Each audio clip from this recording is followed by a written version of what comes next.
Biografi B.J. Habibie. Profesor Dr. Rekayasawan Haji Baharudin Yusuf Habibie atau B.J. Habibie lahir pada tanggal 25 Juni 1936 di Parepare, Sulawesi Selatan.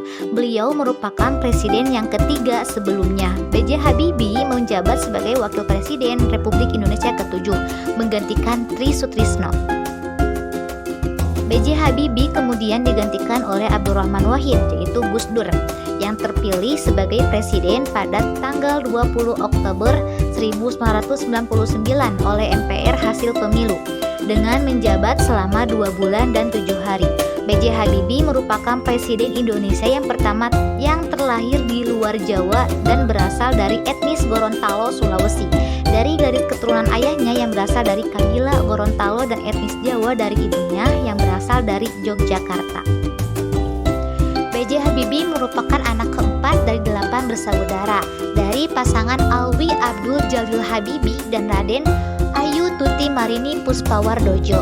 Ayahnya yang berprofesi sebagai ahli pertanian yang berasal dari etnis Gorontalo, sedangkan ibunya dari etnis Jawa. Ayah B.J. Habibie memiliki marga Habibie, salah satu marga asli dalam struktur sosial Pohala, yaitu kerajaan dan kekeluargaan di Gorontalo. Sementara itu, ibunya merupakan anak seorang dokter spesialis mata di Yogyakarta dan ayahnya yang bernama Puspawardojo bertugas sebagai pemilik sekolah. Marga Habibie dicatat secara historis berasal dari wilayah Kabila, sebuah daerah di Kabupaten Bone Bolango, Provinsi Gorontalo. Dari silsilah keluarga, kakek dari B.J. Habibie merupakan seorang pemuka agama, anggota Majelis Peradilan Agama, serta salah satu pemangku adat Gorontalo yang tersohor pada saat itu. Keluarga besar Habibie di Gorontalo terkenal gemar berternak sapi, memiliki kuda dalam jumlah yang banyak, serta memiliki perkebunan kopi.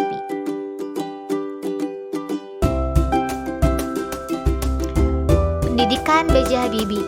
B.J. Habibie pernah belajar tentang keilmuan teknik mesin di Fakultas Teknik Universitas Indonesia Bandung atau ITB pada tahun 1954. Pada tahun 1955 sampai 65, B.J. Habibie melanjutkan studi teknik penerbangan, spesialisasi konstruksi pesawat terbang di Rhine-Westphalen Aachen, Jerman Barat. Menerima gelar diploma insinyur pada tahun 1960 dan gelar doktor insinyur pada tahun 1965 dengan predikat summa cum laude.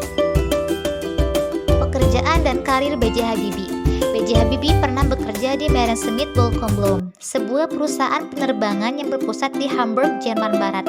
B.J. Habibie kemudian menjabat sebagai Menteri Negara Riset dan Teknologi atau Menristek sejak tahun 1978 sampai Maret 1998. Gerakan B.J. Habibie saat menjabat Menristek diawali dengan keinginannya untuk mengimplementasikan visi Indonesia.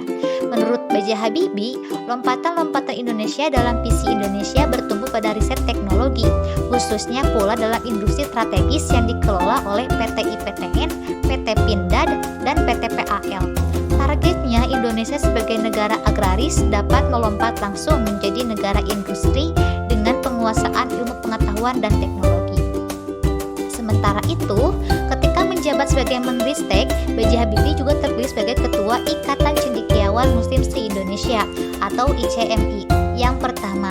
Habibie terpilih secara aklamasi menjadi Ketua ICMI pada tanggal 17 Desember 1990. Puncak karir B.J. Habibie terjadi pada tahun 1998, di mana saat itu ia diangkat sebagai Presiden Republik Indonesia setelah sebelumnya menjabat sebagai Wakil Presiden yang ke-7.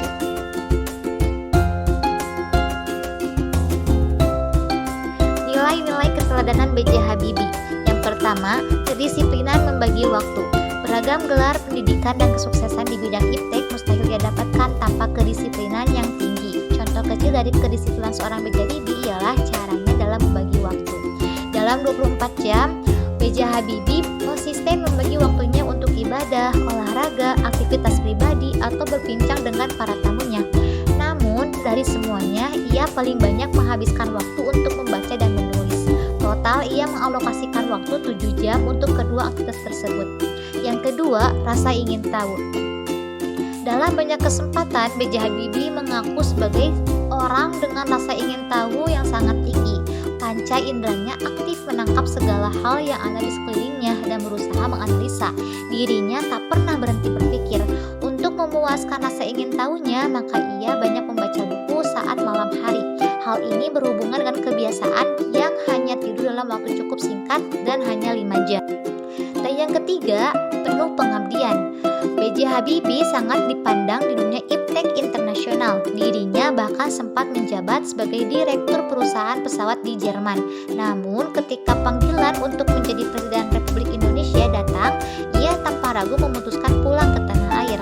Alasan yang mendorongnya ialah tawaran tersebut merupakan kesempatan memberikan segala ilmunya untuk kemajuan bangsa. Dan yang terakhir, peduli keluarga. Sudah bukan rahasia lagi bahwa B.J. Habibie adalah sosok yang sangat mencintai mendiang istrinya, yaitu Hasri Ainun Besari.